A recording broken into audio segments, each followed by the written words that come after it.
physically hit you? Yes. Please tell the jury about it.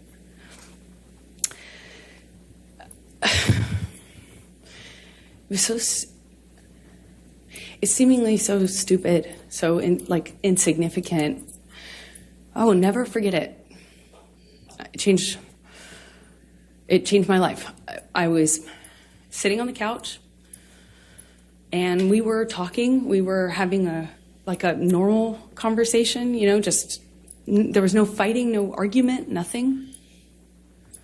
And he was drinking, and I didn't realize at the time, but I think he was using cocaine because it was like there was a jar of cocaine out on the table. I realize that sounds weird, but it was like an actual vintage jar of it. But I didn't see him use it at the time, so I didn't really factor that in. I just, he's drinking and we're talking, and there's music playing, and he's smoking cigarettes, and we're sitting next to each other on the couch.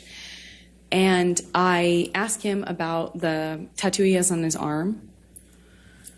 And to me, it just looked like black marks. I didn't know what it said. It just looked like muddled, faded tattoo that was hard to read. And I said, what does it say? And he said it says wino. It says wino. And I didn't see that. I thought he was joking. Because it didn't look like it said that at all, and I laughed. It was that simple. I just laughed because I thought he was joking, and slapped me across the face. And I laughed.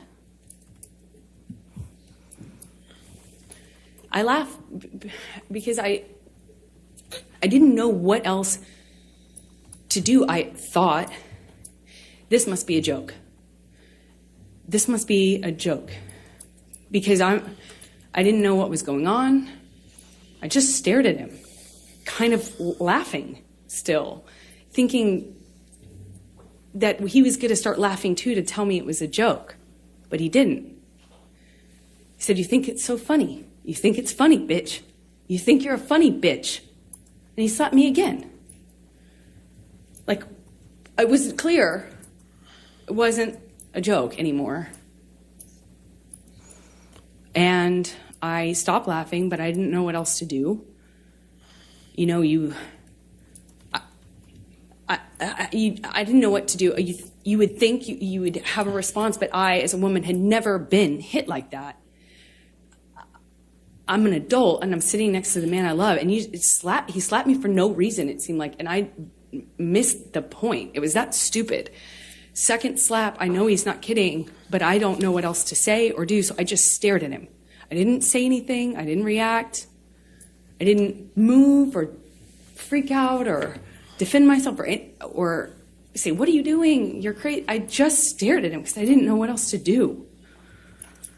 And he slaps me one more time. Hard. I lose my balance. At this point, we're sitting next to each other on the edge of the couch, or I was on the edge of the couch. And I'm all of a sudden realizing that the worst thing has just happened to me that could possibly happen to you. I realized that I wish so much he had said he was joking, because it didn't hurt. It didn't physically hurt me. I was just sitting there on this carpet, looking at the dirty carpet, wondering how I wound up on this carpet and why I never noticed that the carpet was so filthy before, and I just didn't know what else to do. I didn't know what to say. I didn't know how to react.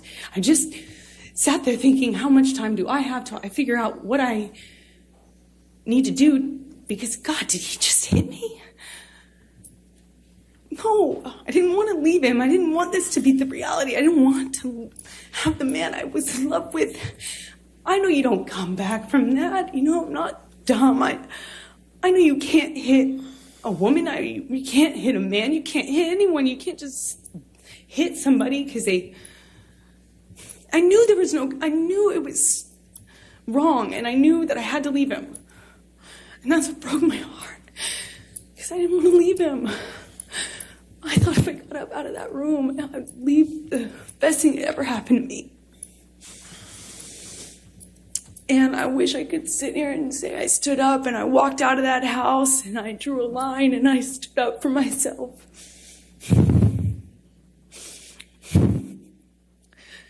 But I was just looking at the dirty carpet, trying to will myself to get up, to walk out of the door because I knew I needed to. And I really slowly, I stood up and I remember looking at him in the eye and just looking at him, frankly, because I didn't know what else to do. And before I know it, he starts crying. And, you know, like I had never seen an adult man cry. I didn't even really see my dad cry at my grandma's funeral. You know, it's weird. And he's crying. Tears, I mean, just falling out of his eyes. He gets down on his knees and he grabs my hands and he's touching my hands and he's saying to me, I will never do that again. I'm so sorry, baby. I put the fucker away. I thought I killed it and it's done. I thought I put the monster away and I've done it before. It's done. But on his knees. And I didn't have words. I didn't know what to say. I just remember thinking that it was just, he was crying. He seemed so sorry, but I knew I couldn't just forgive him because right? That means it will happen again, no? You know, like I've seen the health class videos, like everyone else. And I got up in my car. I walked to the car. I didn't say anything. I made a point to not say, oh, it's okay, or anything like that. I just didn't say anything. I got up, I went to the car, I sat in my car, and I felt like I sat there forever. I didn't want to turn the key. I just leaned my head up against the window, and I remember just seeing my breath on the windshield, you know, on the glass of the window of the door, just seeing my breath and trying to will myself to have the strength to know what I should do in this moment, because I was heartbroken. And I sat there for a long time, and I eventually turned the key and drove home.